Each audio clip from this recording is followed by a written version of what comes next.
maturité de chaque individu ou bien des deux individus qui s'engagent dans le mariage. Dans le mariage, il y a la responsabilité partagée. Le mariage demande beaucoup de lucidité. Le mariage est un engagement à vie. Le mariage est une affaire de destinée. Le mariage est une affaire d'adultes. Le mariage n'est pas une affaire d'enfants. Parce que le mariage, on appelle à la maturité. Allô, allô ma famille, allô le bénéficiaire de la croix de Jésus. Allô, j'espère que vous allez bien. J'espère que vous allez bien. Je vous salue partout où vous êtes. Vraiment, j'espère que le Seigneur est en train de vous protéger, de vous garder. Même si il y a des choses où vous voyez peut-être dans vos vies ne marchent pas bien, crois seulement que Jésus-Christ est capable de tout et sauf de rien. Vraiment, aujourd'hui, je viens de vous parler de quelque chose qui est très important dans le mariage. Le mariage, là, c'est l'institution divine. Le mariage, c'est le mystère caché de Dieu. Dieu travaille avec le couple. Parce que dans le couple, là, c'est là où Dieu fait sortir des hommes puissants dans ce monde, dans tous les domaines. Alors, je viens dire aux fiancés, toi, ma soeur, mon frère, toi qui veux entrer dans le mariage là, le mariage, c'est une affaire de grand. Le mariage là, c'est pas pour les enfants, c'est pour le grand. C'est pour les grandes personnes. Le mariage là, c'est le cours de grand. Le mariage, c'est les cours de grand, mon frère, ma soeur. Tu veux entrer dans le mariage, tu t'es préparé en conséquence, afin que demain, vous ne puissiez pas vous divorcer. Vous avez choisi le chemin du mariage, les fiancés que vous êtes, les proposants que vous êtes. Vous avez eu le temps de vous préparer en conséquence. Quand on dit que le mariage, là, c'est le cours de grand, ce n'est pas par rapport à l'âge. Non, ce n'est pas par rapport à l'âge.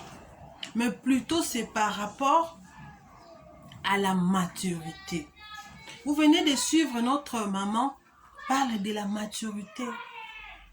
C'est la maturité là qui compte dans le mariage.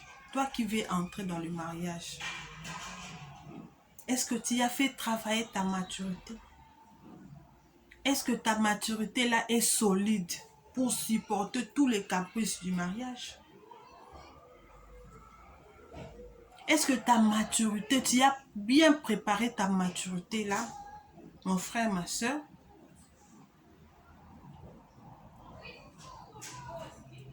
Est-ce que tu t'es bien préparé? C'est la maturité qui, c'est la clé. La clé, c'est parmi le clé du mariage. C'est parmi le récit du mariage. C'est la maturité. Je dirais aux fiancés, travaille ta maturité. Fais grandir ta maturité. Fais croître ta maturité. Afin que quand tu entreras dans ton mariage, que tu puisses réussir. Et que tu puisses aller jusqu'à la fin de votre mariage. Car le mariage là, c'est un chemin d'aller, non le chemin. Il n'y a pas le chemin de retour dans le mariage. Il n'y a que le chemin d'aller. Les flèches là, c'est seulement le flèche d'aller, non le flèche de retour. Il n'y a pas les flèches de retour dans le mariage. Alors pour que vous ne puissiez pas retourner, prépare ta maturité. Sur tout le plan. Et nous qui sommes déjà dans le foyer là, Vous voyez, si vous avez des petits problèmes là dans vos mariages, c'est parce que votre maturité là, c'est encore mineur. Faites grandir votre maturité dans le mariage. Si vous êtes déjà dans le mariage, pour que vos petits problèmes là, pour que vos problèmes là terminent dans le mariage et que vous puissiez avoir la paix, la joie dans votre foyer là, faites grandir votre maturité.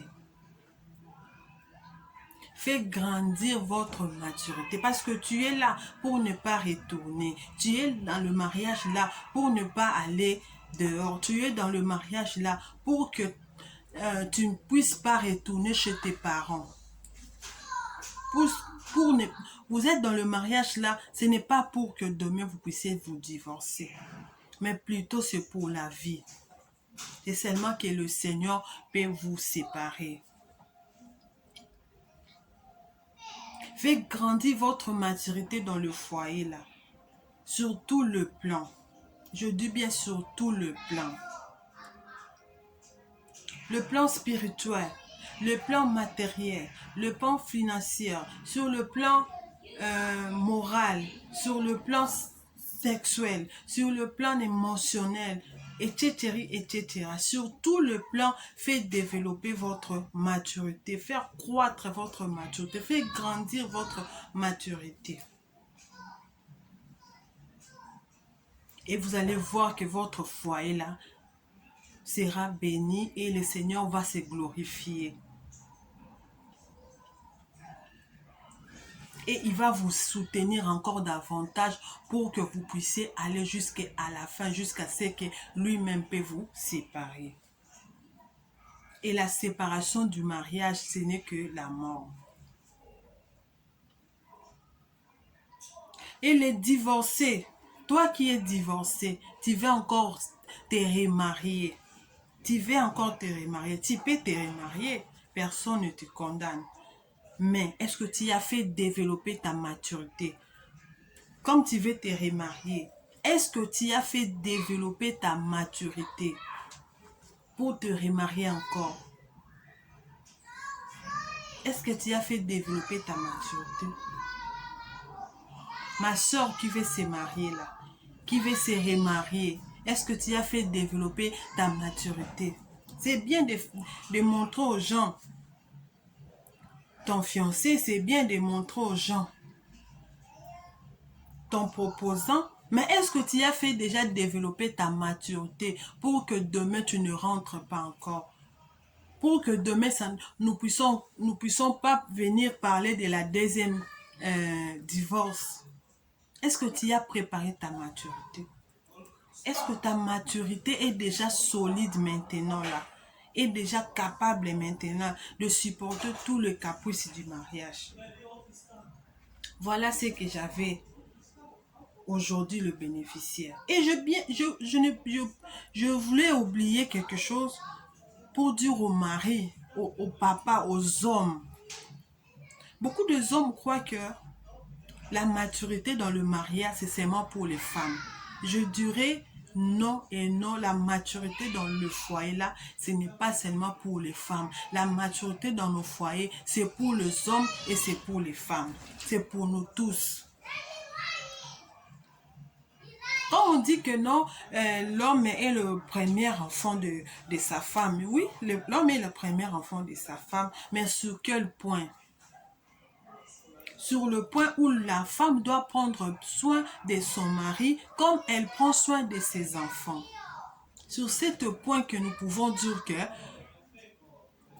le mari est le premier enfant, le premier fils de sa femme. Sur ce point-là. Parce que la femme doit bien prendre soin de son mari comme son enfant. Sur ce point-là. Mais ce n'est pas sur tout le point que tu te comportes comme un enfant pour dire que je suis le premier fils, je suis ton premier fils. Non, ce n'est pas seulement la femme qui doit être mature. Même si la femme a beaucoup de rôles à jouer dans le mariage, mais ce n'est pas seulement la femme qui doit être mature. C'est l'homme, c'est aussi la femme.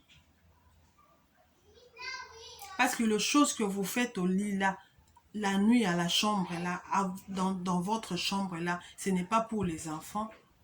Ta femme là n'est pas ta mère. Ce n'est pas elle qui t'a mis au monde, c'est ta femme. Alors travaillons notre maturité, faites grandir notre maturité dans nos foyers. Et le divorce sera moins et moins. Et le Seigneur va se glorifier. Que chacun reste à sa place dans le mariage. Que chacun reste à sa place. Papa, reste à ta place de l'homme qui doit aimer. Et la femme doit rester à sa place de la soumission et le respect. Toi, papa qui tape ta femme, tu n'es pas mature? Comment tu peux donner le coup à ta femme à tout le temps? Tu n'es pas un homme mature. Quand on aime, on ne peut pas taper la personne qu'on aime. On ne peut pas mentir à la personne qu'on aime. On ne peut pas faire du mal à la personne qu'on aime. C'est l'homme qui doit aimer. La Bible dit ça. Et à la femme, reste à ta place de se soumettre à ton mari et de respecter ton mari. Si tout le monde reste à sa place, l'homme reste à sa place, la femme reste à sa place. Et nous travaillons la maturité. Nous allons voir que nos couples seront dans la joie, dans la paix. Vous savez que le diable combat beaucoup de couples.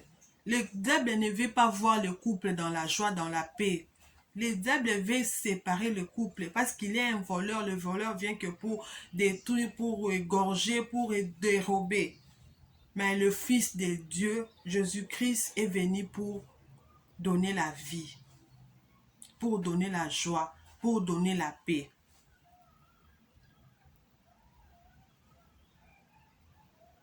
Que l'homme et la femme restent à sa place. Quand tu aimes ta femme, tu ne peux pas faire du mal à la personne que tu aimes, mon frère. S'il vous plaît. Si vous faites du mal à la personne que vous aimez, cela veut dire qu'il n'y avait pas l'amour là. Si tu aimes réellement ta femme là, tu l'aimes de tout ton cœur. C'est elle que Dieu t'avait donnée. Tu ne peux pas faire du mal à la personne que tu aimes.